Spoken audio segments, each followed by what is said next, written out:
Per la rubrica Incipit, solo il primo capitolo, solo classici, in English, A Christmas Carol, A Ghost Story of Christmas by Charles Dickens.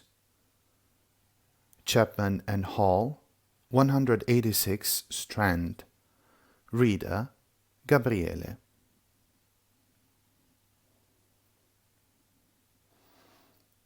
Marley's Ghost. Marley was dead, to begin with. There is no doubt whatever about it. The register of his burial was signed by the clergyman, the clerk, the undertaker, and the chief mourner. Scrooge signed it, and Scrooge's name was good upon change for anything he chose to put his hand to. Old Marley was as dead as a door-nail. Mind, I don't mean to say that I know of my own knowledge what there is particularly dead about a door-nail. I might have been inclined myself to regard a coffin-nail as the deadest piece of ironmongery in the trade. But the wisdom of our ancestors is in the smile, and my unhallowed hands shall not disturb it. All the country's done for. You will, therefore, permit me to repeat, emphatically, that Marley was as dead as a door-nail. Scrooge knew he was dead. Of course he did. How could it be otherwise? Scrooge and he were partners for I don't know how many years. Scrooge was his sole executor, his sole administrator, his sole assign, his sole residuary legatee, his sole friend, and sole mourner. And even Scrooge was not so dreadfully cut up by the said event, but that he was an excellent man of business on the every day of the funeral, and solemnized it with an undoubted bargain. The mention of Marley's funeral brings me back to the point I started from. There is no doubt that Marley was dead.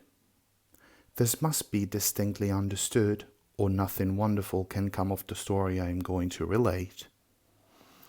If we were not perfectly convinced that Hamlet's father died before the play began, there would be nothing more remarkable in his taking a stroll at night, in an easterly wind, upon his own ramparts, than there would be in any other middle-aged gentleman rashly turning out after dark in a breezy spot, say St. Paul's churchyard, for instance, literally to astonish his son's weak mind. Scrooge never painted out old Marley's name. There he stood, years afterward, above the warehouse door, Scrooge and Marley. The firm was known as Scrooge and Marley. Sometimes people new to the business called Scrooge Scrooge and sometimes Marley, but he answered to both names. It was all the same to him.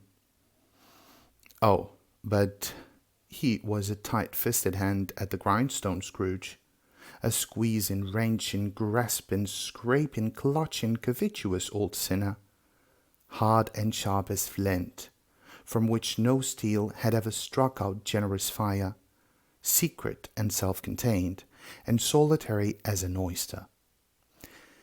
The cold within him froze his old features, nipped his point nose, shriveled his cheek, stiffened his gait, made his eyes red, his thin lips blue, and spoke out shrewdly in his grating voice. A frosty rime was on his head, and on his eyebrows, and his wiry chin. He carried on low temperature always about with him. He iced his office in the dog days, and didn't though on degree at Christmas. External heat and cold had little influence on Scrooge. No warmth could warm, no wintry weather chill him. No wind that blew was bitterer than he. No falling snow was more intent upon its purpose. No pelting rain less open to entreaty. Fall weather didn't know where to have him. The heaviest rain and snow and hail and sleet could boast of the advantage over him in only one respect. They often came down handsomely, and Scrooge never did. Nobody ever stopped him in the street to say, with gladsome looks, "My dear Scrooge, how are you? When you will come to see me?" No beggars implored him to bestow a trifle. No children asked him what it was o'clock. No men or women ever once in all his life inquired the way to such and such a place of Scrooge. Even the blindsmen dogs appeared to know him, and when they saw him coming on, would tug their owners into doorways and up courts, and then would wag their tails as though they say, "No eye at all is better than evil eye, dark master." But what did Scrooge care? It was the very thing he liked. To hedge his way along the crowded path of life, warning all human sympathy to keep its distance, was that the knowing ones called nuts to Scrooge.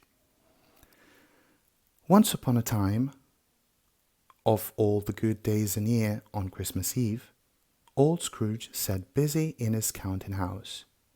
It was cold, bleak, beating weather, foggy withal, and he could hear the people in the cart outside go whizzing up and down, beating their hands upon their breasts and stamping their feet upon the pavement stones to warm them.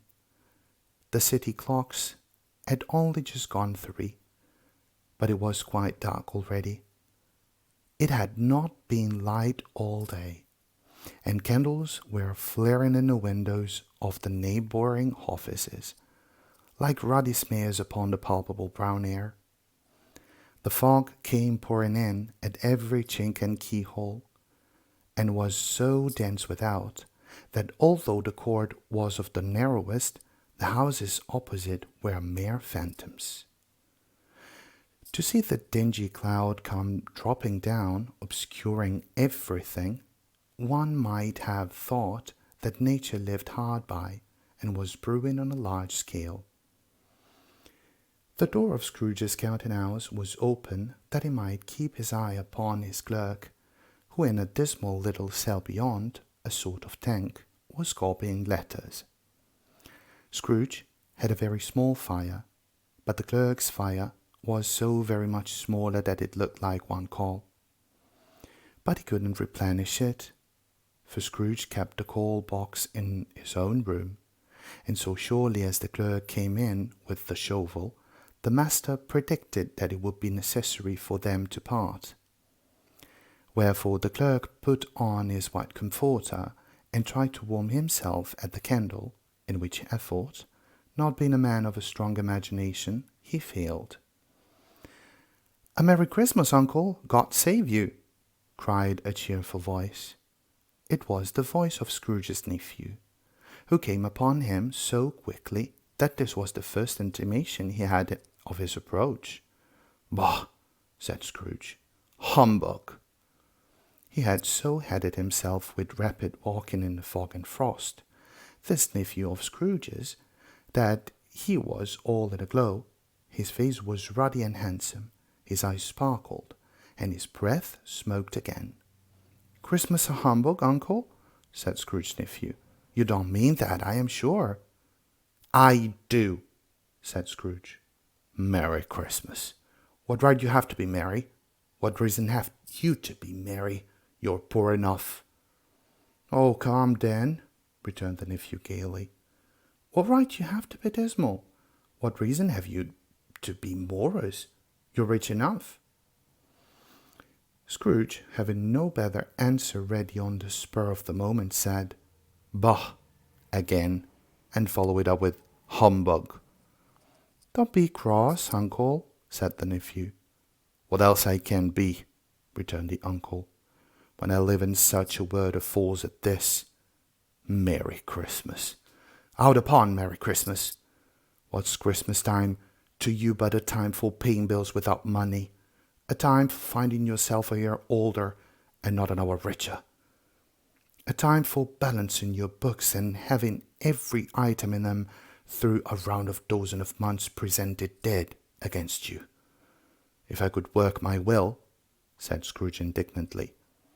"Every idiot who goes about with Merry Christmas on his lips should be boiled with his own pudding and buried with a stake of holly through his heart. He should." "Uncle," pleaded the nephew. "Nephew," returned the uncle sternly, "keep Christmas in your own way, and let me keep it in mine." "Keep it?" repeated Scrooge's nephew. "But you don't keep it." "Let me leave it alone, then," said Scrooge. "Much good may it do you. Much good is it ever done you." "There are many things from which I might have derived good, by which I have no profited, I dare say," returned the nephew. "Christmas among the rest. But I am sure I have always thought of Christmas time, when it has come round, apart from the veneration due to its sacred name and origin, if anything belonging to it can be part from that, as a good time, a kind, forgiving, charitable, and pleasant time, the only time I know of in the long calendar of the year, when men and women seem by one consent to open their shut-up hearts freely, and to think of people below them as if they really were fellow passengers to the grave, and not another race of creatures bound on their journeys. And therefore, uncle, though it has never put a scrap of gold or silver in my pocket, I believe that it has done me good, and will do me good, and I say, God bless it."